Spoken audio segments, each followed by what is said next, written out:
Kimberly. And I'm Judy Lynne. You are listening to practical and inspired conversation for the budding entrepreneur.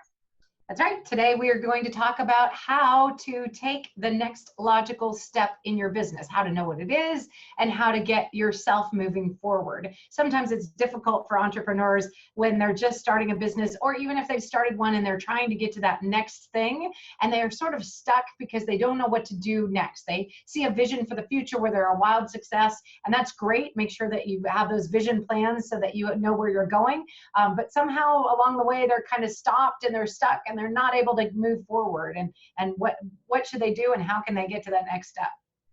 That's right. A great example of that is, for instance, if you wanted to be a coach and you know you have this amazing gift that everybody talks to you all the time, and you've had the training, in whatever it is, and you have this amazing gift and you know you have it, and you know you could really be a valuable help to people.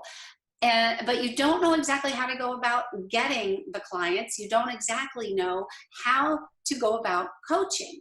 So what do we do? What's the next step you take? How do you get those clients? And when you do get a client, how do you just boldly go forth and start coaching? Whether you have training behind you or not, it's always difficult and it's scary. I remember when I became a coach, the first thing I did was I followed by the book. And when I followed by the book, everything fell apart because it was mechanical. I wasn't trusting myself. I wasn't trusting what I knew could bring that healing to other people. And when I began trusting my own intuition and myself and applying the tools from the books or the techniques that I had learned in with my own intuition and my own knowing, that's when everything changed. So I think a key in taking the next step is, number one, trust yourself, right, Kimberly? Absolutely. Because people that are buying from you are buying from you. They're buying that product or service that you offer, absolutely. But really, their contact and the reason that they made the purchase is because they know you, they love you, and they trust you. So if all you're doing is delivering this content without the part that's you can really get stuck and not know how to take that next step. I think a lot of people don't take the next step because they're not trusting themselves. They don't trust that what they know is going to work, right? So they second guess themselves. Trust yourself to take that next step. You know what it is. Everybody knows what their next step is. It's scarier than hell, but it's there for you. And you know what it is. No matter what your business is, you know what that next step is. So trust in yourself. And then if you don't know exactly how to get the clients, you do have resources that you can draw from. You can ask Kimberly and I, for instance. You can ask resources that you have. What would the best way to get a client or a customer for this particular product or service be for me? And this is where I live, and this is the situation, whether you work with people one-on-one or whether you work with groups or whether you have a product that you sell worldwide or just nationally. All of those things would make a difference, right, Kimberly? Absolutely. For example, one of the people that I was working with came to me and they said, I know one day I'm really good on stage and I really enjoy being able to deliver my content. And I know one day I'm going to be sort of on the international stage. I'll be traveling around the world and I'll be delivering this message. And it's a really important message and I want to get it out there. And we were talking about, that's a great, fantastic, very important vision to have and something to chase after. But she was stuck at the point where she didn't even know how to get on the first stage. Like, how do I actually do that? And so we started brainstorming on ideas of ways that she could get on stage. And I put that in quotes because stage sounds like this really big, important thing, like a stage in an auditorium with thousands of people staring up at you or hundreds of people in the audience.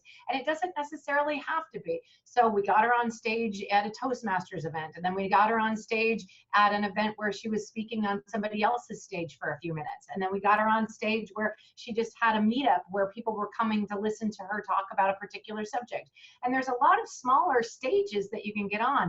the benefits of doing that is having getting you used to delivering your product or service. So in the same way that Judy Lynne was describing, once you get sort of out of yourself and you start delivering it, and then you have the product or service, but you're more comfortable with who you are and your method of delivering it, then it sort of becomes more of a full package. And isn't it better to do that on a smaller scale than on a giant scale on an international stage right out off the bat? So I think life has a way of making that next step an easier step so that you can get down all of these steps and eventually to your giant vision on the back end. That's right. It reminded me of when I worked for 23 years as a singer on stage. I didn't just jump on stage and start working for two to 4.5 hour gigs. I went to jam sessions and I would sit in with different bands and I would pick up the guitar and play every once in a while. It was scary. It was really scary. But as I did it, I began to gain more confidence in myself. And the more I trusted in myself to know what I was doing instead of comparing myself. And I think as entrepreneurs, we do this a lot. We compare ourselves to other people in our industry that have more going on or are better known. So when I stopped comparing myself, and when you stop comparing yourself to others and really trust in you and really realize that you have a unique gift, that your uniqueness is what's going to sell. Your uniqueness is what's going to attract people to your product or your services. It isn't that you're exactly like somebody else. So trust in yourself and just start small, start where you can, where you're comfortable, and build that confidence and build that trust in yourself. And it will happen. It will gradually grow. It's just like this flowing process, because the more you feel the confidence and the more you gain the trust in yourself, the more that energy is going to go out there and bring you more events and people and circumstances that give you more reason to build confidence and feel more trust in yourself. That's right. And whether it's one bite at a time or one step at a time, just take that next step, the next logical step, and don't worry about how small it is or how long it's going to take you to get to the end. But just focus on, this is the next logical step in the process, and this is where I am right now. I'm whole and complete as I am, and I'm ready to take this step, and I'll be ready to take the next step pretty soon. I love what you just said, whole and complete as I am. You guys, thank you so much for listening to us. Please, if you have any questions or comments, leave them in the chat below, and we're happy to answer anything for you. We're here for you. We've got your back. We know you can do this. I'm Judy Lynne. Thanks again. And I'm Kimberly Hobscheid. Don't forget to subscribe. Click the link below. We would love to have you guys join in every few days. We release a new video, and we would love to have you along the journey with us as we grow businesses and help you grow yours. Entrepreneurs rock! Woo!